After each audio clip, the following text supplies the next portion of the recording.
A change is as good as a rest, eh? And I believe this is so true for horses and riders. And in this week's Strides Revisited, I'm going to take you back to an episode from 2019 where I'm talking all about helping horses make a transition, a successful transition from one career to the other. Now, specifically, we're talking about OTTBs, ex-racehorses, but this applies, I feel, to all horses. So hopefully, if you've got a horse that you're struggling to redefine how you guys are going to work together going forward, this is going to help both of you to do that a little bit more successfully. Okay, let's dive in.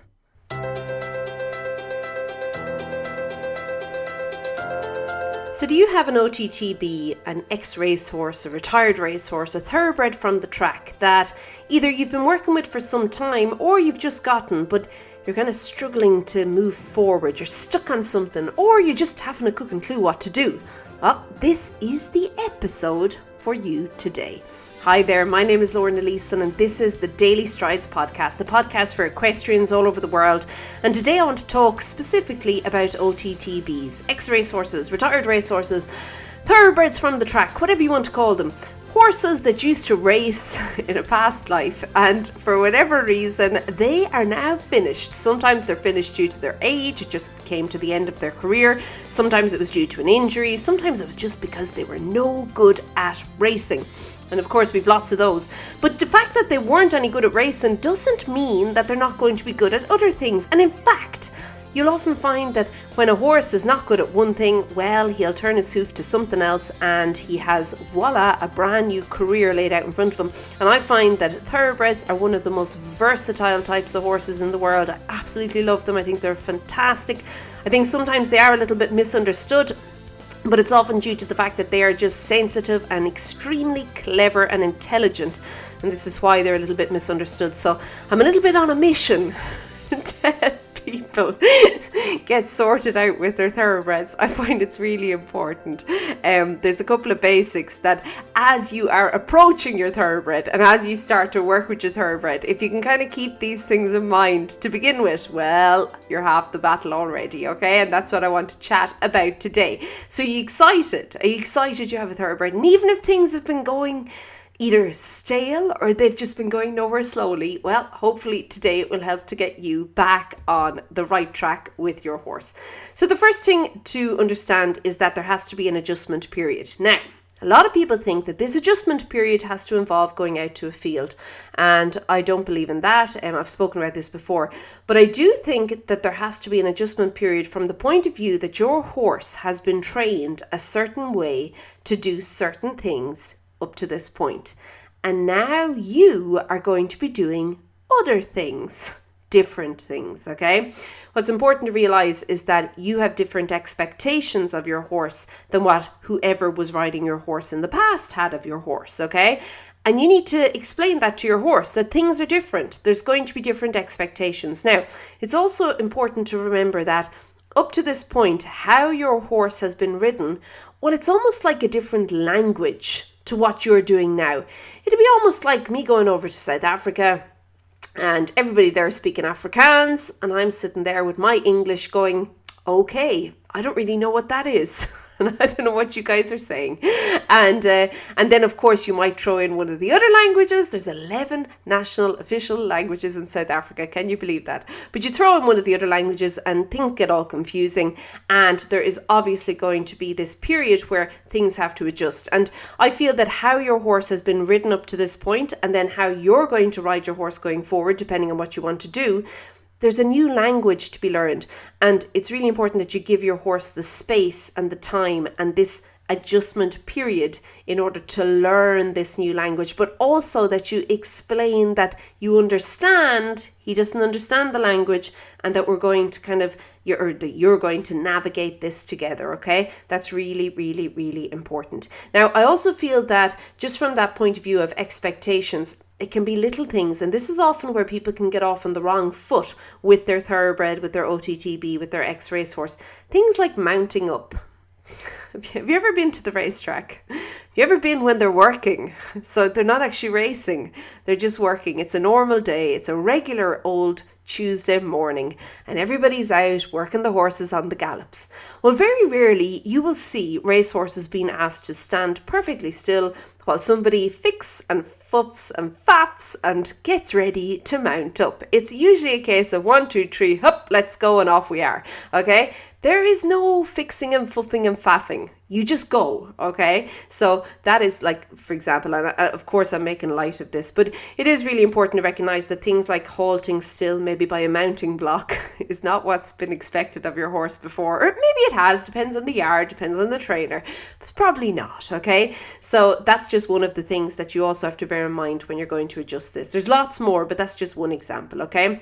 Now, it's also important to recognize that there is different types of fitness, okay? So your horse, if he's just come from the track, okay, and I don't believe that all horses, again, need to be turned out. Some horses actually thrive if they just are immediately brought into their new work, but there is going to be this adjustment period, because while your horse may be fit for racing, how they are developed and how they are muscled and how they are, I suppose, fitness-wise, is going to be very different. I'm just going to assume here now, and this may be a very big assumption, that you did not get your OTTB to go racing on, okay? You have something else in mind, something far different, probably a lot slower, okay? But either way, what's important here is that your horse and how your horse is developed right now, he has to almost be reconditioned and redeveloped. And I think it's really important that as you are beginning to plan out what you're going to do with your horse, you have in mind the strength aspects that's going to have to go with that development, okay? So for example, if you want to do more maybe groundwork, or maybe let's take it a step further, flat work, and maybe turn that into dressage, okay? That development and how your horse is going to physically have to develop, so I'm talking muscles, things like that, is going to look a lot different to how he's developed now. So it's just important that you take that in mind, and that you again realize there is going to be this not long, but there is going to be an adjustment period, okay? That has to happen, and that just because your horse has been ridden before, and this is a big misconception. He's already been ridden. He's backed and riding. Oh, he is, but it's so different. But just because your horse has been ridden before doesn't mean that he understands all the bits and bobs that are going to come with whatever you have in mind for you and your horse going forward, okay? Now, on that note, really important that you get really clear on what you're trying to teach. So I find that sometimes people, they get their thoroughbreds, their ex-racehorses, they get into an arena and they just try and do too much. And it's like it's cluttered, the approach they're taking. There's too much stuff there. They're kind of throwing everything at the horse, throwing everything at the wall, hoping something will stick, okay? The problem is that you'll often find that there's lots of pieces then missing, the bits that didn't stick, okay? So there's lots of these missing, there's gaps.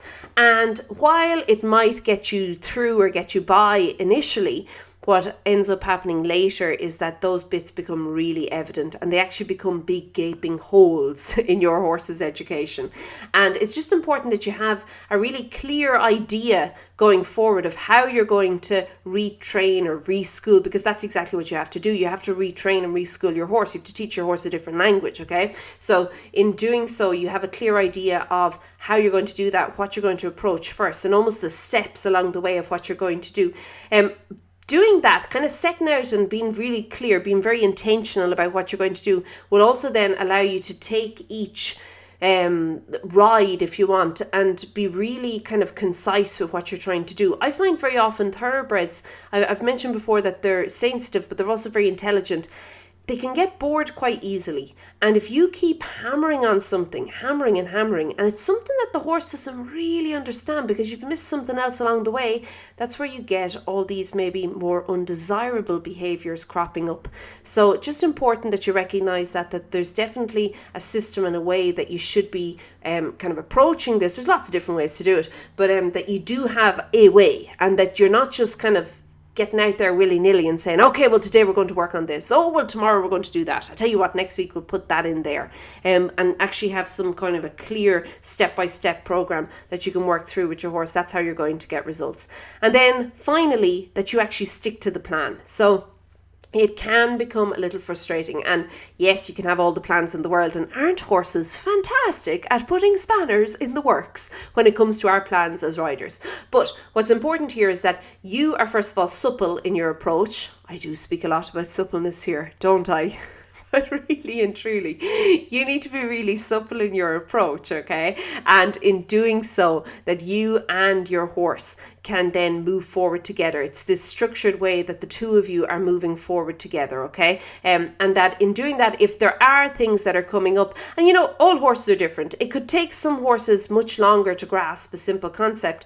It could take some horses a day and they've got it. And I've worked with so many different thoroughbreds, I can tell you now, it really does depend on the horse, and it also depends on the situation the horse comes from. And even if you get two horses from the one yard, they've had the same upbringing, they've been at the same yard, whatever, they're different personalities and you're going to have to treat them differently. And they may have a different time frame. And it's important that your program, whatever it is, you are going to have it there that's going to adapt and adjust for you with your horse, and that this time frame that I'm talking about is lovely and flexible and loose, and it's just going to allow the two of you to move forward together, and to move forward in a way that you're both going to be happy to move forward in, and that the two of you are going to get results moving forward in.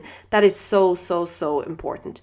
So just to recap, really important that you give you both an adjustment period, okay? And realizing that this adjustment period, it does not necessarily mean that your horse does not have to work, but that there are adjustments going to have to be made.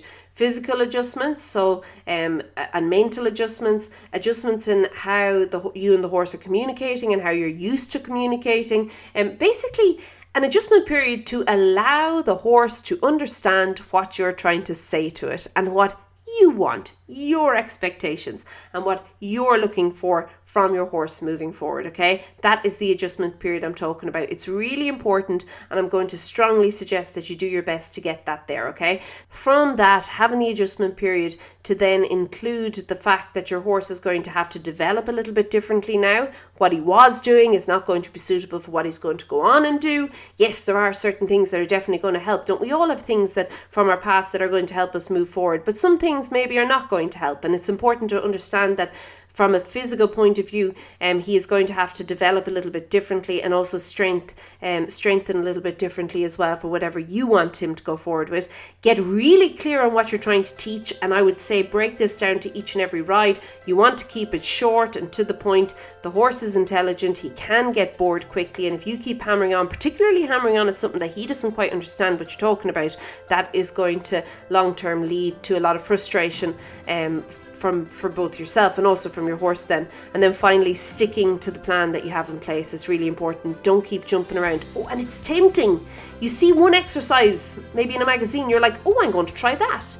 And then you open a blog post and there's another exercise and you're like, well, golly gosh, that sounds even better. I'm going to try that. No, put them in your back pocket, rip them out of the magazine, save it, clip it somewhere. I don't know what you want to do, but put it somewhere and then fit it into your plan. Use it. I'm not saying don't use these exercises. They're great. Use them, but use them in a way that's going to work for you and your horse. That's what I'm talking about, sticking to a plan. Okay, I'm going to invite you to pop over. I have a freebie for you. You can pop over and get that over at stridesforsuccess.com forward slash, where did that come from? /OTTB. Let me just repeat that, stridesforsuccess.com /OTTB. You can get it there. And also we are going to be, if you're looking for a program, there is one opening soon. It's going to be opening for a very limited time here at Strides for Success, all about OTTBs. That if you're looking for a program and just help with yours, I can definitely help you out with that as well. But you can find out all the details if you go over to stridesforsuccess.com /OTTB. Okay, I'm going to leave it at that. Have a great day. Keep well. And I'll chat to you soon. Be good. Bye.